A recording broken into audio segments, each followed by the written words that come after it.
అందరికీ నమస్కారం అండి. 2023లో దాజీ గారి భండారాలో దాజీ గారు అందుబాటులో ఉండడం అనేటువంటి సందేశాన్ని ఇచ్చారు. ఆ సందేశంలో మనం ఆచరణాత్మకంగా డెవలప్ చేసుకోవాల్సినటువంటి ముఖ్యమైనటువంటి అంశాలని ఈ ఎపిసోడ్లో చెప్పుకుందాం.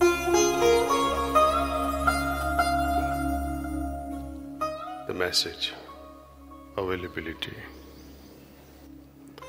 It begins with a message from Babuji Maharaj. Daaji ఇలా అన్నారు. బాబూజీ బ్రైటర్ వరల్డ్ నుండి సిస్టర్ హెలెన్ పేరే ద్వారా ఇచ్చిన విస్పర్ సందేశాలలో ఆయన సేవకు ఆమె ఎప్పుడూ అందుబాటులో ఉండడాన్ని, ఆమె నిబద్ధతని చాలాసార్లు కొనియాడారు. ఆమెకు ప్రియతమ బాబూజీ తప్ప వేరే ప్రాధాన్యతలేమీ లేవు.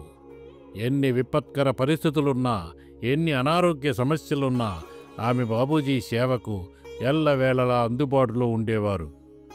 ఈ అద్భుత గుణమే ఆమెను అత్యున్నత ఆధ్యాత్మిక స్థితులను చేరుకునేలా చేసిందని అంటారు దాజీ. అందుబాటులో ఉండడం అనేది మాస్టర్కు సేవ చేయాలనే ఆకాంక్షని, ఆయన తనపై ఆధ్యాత్మికంగా పనిచేయాలనే తపనని తెలియజేస్తుంది. ఈ ఉదాత్త లక్షణానికి పరాకాష్ట సాక్షాత్తు బాబూజీ మహారాజ్ గారే. ఆయన దృష్టి ఒక్క క్షణం కూడా లాలాజీ మహారాజు నుండి ప్రక్కకు మళ్ళేది కాదు. ఆయన ఎరుక లాలాజీలో ఎంతగా లయమైందంటే అదే ఆధ్యాత్మిక ఆస్మాసిస్ సిద్ధాంతమంటే అంటారు దాజీ. మనం సాధారణంగా ఈ మధ్యకాలంలో జరిగిన సంఘటనల పట్ల, మనకు తేలికగా ఏవైతే అందుబాటులో ఉంటాయో వాటి పట్ల, అలాగే మన మనస్సులో పైపైన ఉండే సమాచారం పట్ల ఎక్కువగా మొగ్గు చూపుతాం. మనం దేనికి పూర్తిగా అందుబాటులో ఉండాలో దానికి అందుబాటులో ఉండం. మనకు ఏవైతే దగ్గరగా ఉంటాయో వాటికి అందుబాటులో ఉంటాం. అశాశ్వతమైన విషయాలే మనకు చాలా ప్రధానమైనవిగా కనిపిస్తాయి. అవి మన దృష్టిని ఆకర్షించి మనల్ని ప్రేరేపిస్తాయి. ఉదాహరణకి, మన చుట్టుప్రక్కల చాలా దొంగతనాలు జరుగుతుంటే మన ఇంట్లో కూడా అటువంటిదేదో జరుగుతుందనే ఆలోచనలో ఉంటాం. అలాగే మన కోరికలు, జుగుప్సలు, ఆలోచనలు, ఉద్వేగాలు, ప్రవృత్తులు, ఇంద్రియ సుఖాలు ఇవన్నీ మనకి అత్యవసరమైనట్లుగా అనిపిస్తాయి. మరియు ఆ కారణంగా మన చేతనలో వికారాలు ఏర్పడతాయి. అందుచేత మన జీవితపు అసలు ప్రయోజనం ఏమిటనే విషయంలో చాలా గందరగోళంలో చిక్కడిపోతాం. 12 మంది సంగీత విద్వాంసులు 12 రకాల పాటలు, ఒక్కొక్క పాట ఒక్కొక్క తాళంతో, ఒక్కొక్క లయతో ఒకేసారి పాడారనుకోండి, అది వినడానికి ఎలా ఉంటుంది? ప్రతి పాట ఎంత అద్భుతమైనదైనా, ప్రతి గాయకుడు ఎంత గొప్పవాడైనా అది కేవలం ఒక రొదలాగా తయారవుతుంది. అదేవిధంగా మన మనస్సు అనేక విషయాలపై ఆసక్తి కనపరిచినప్పుడు అది అల్లకల్లోలంగా తయారవుతుంది. అందులో మనస్సు తప్పేమీ లేదు. ఎందుకంటే మనస్సుకు శిక్షణ ఇవ్వాల్సింది మనమే. మన సంకల్పాలు ఏకాగ్రంగా ఉండేలా చూసుకోవాలి. ఒక సమయంలో ఒక్క ఆలోచన ఉండాలి. అది సాధించాలంటే మన శక్తినంతా ఒక్క సాధనా పద్ధతికి అందుబాటులో ఉంచాలి. ఏ సాధనా పద్ధతిని అనుసరించినా దాని పట్ల కొంత నమ్మకము, విశ్వాసము ఉండాలి. అనేక పద్ధతులను అనుసరిస్తూ ఉంటే మనస్సులో అనేక చీలికలు ఏర్పడతాయి. అంటే మనం అనుసరించే ఏ ఒక్క పద్ధతి పట్ల కూడా మనకు సంతృప్తి లేదన్నమాట. అది ఎలా ఉంటుందంటే, నేను ఒక వ్యక్తిని వివాహం చేసుకున్నాను కానీ నేను అందరికీ అందుబాటులో ఉంటాను అన్నట్లుగా ఉంటుంది. శరణాగతి, భక్తి అంటే మనల్ని మనం సంపూర్ణంగా సమర్పించుకోవడమే. 1893లో స్వామి వివేకానంద షికాగోలో ఇచ్చిన ప్రసంగంలో ఒక చిన్న కథ చెప్పారు. ఒక చిన్న బావిలో ఒక కప్ప ఉండేది. అది అక్కడే పుట్టి పెరిగింది. ఆ బావిని వదిలి అది ఎప్పుడూ ఎక్కడికి వెళ్ళలేదు. ఒక సందర్భంలో ఆ బావిలోకి ఒక మహాసముద్రంలో నివసించే ఒక కప్ప రావడం జరిగింది. అది బావిలో ఉండే కప్పకు సముద్రం యొక్క గొప్పదనాన్ని, అంటే సముద్రం ఎంత విశాలంగా ఉంటుందో, ఎంత లోతుగా ఉంటుందో చెప్పింది. అయితే బావిలో ఉండే కప్ప అదంతా నమ్మలేదు. దానికి ఏదీ కూడా తన బావి కంటే పెద్దది ఉండదని విశ్వాసం. అందుచేత అది సముద్రపు కప్పను ఎగతాళి చేసింది. మన మతాల్లో ఉండే తేడాలు ఇలాగే ఉంటాయని వివేకానందుడు ఈ కథ చెప్పారన్నారు దాజీ. అంటే కొంతమంది హిందూ బావుల్లో, కొంతమంది క్రైస్తవ బావుల్లో, ఇలా వేరువేరు బావుల్లో ఇరుక్కుపోయారన్నారు.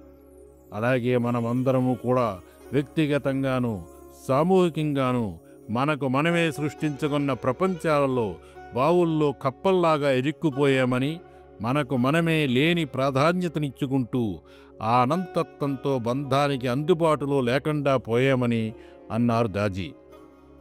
సహజ మార్గం సర్వోత్కృష్టతకి దారితీసే మార్గం.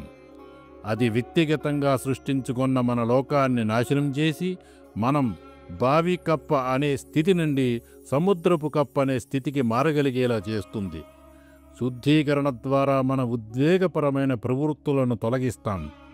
అంటే శుద్ధీకరణ మన అవగాహనని వక్రీకరించే సంస్కారాలను, మన సంకల్పాలను పెడత్రోవ పట్టించే సంస్కారాలను తొలగిస్తుంది.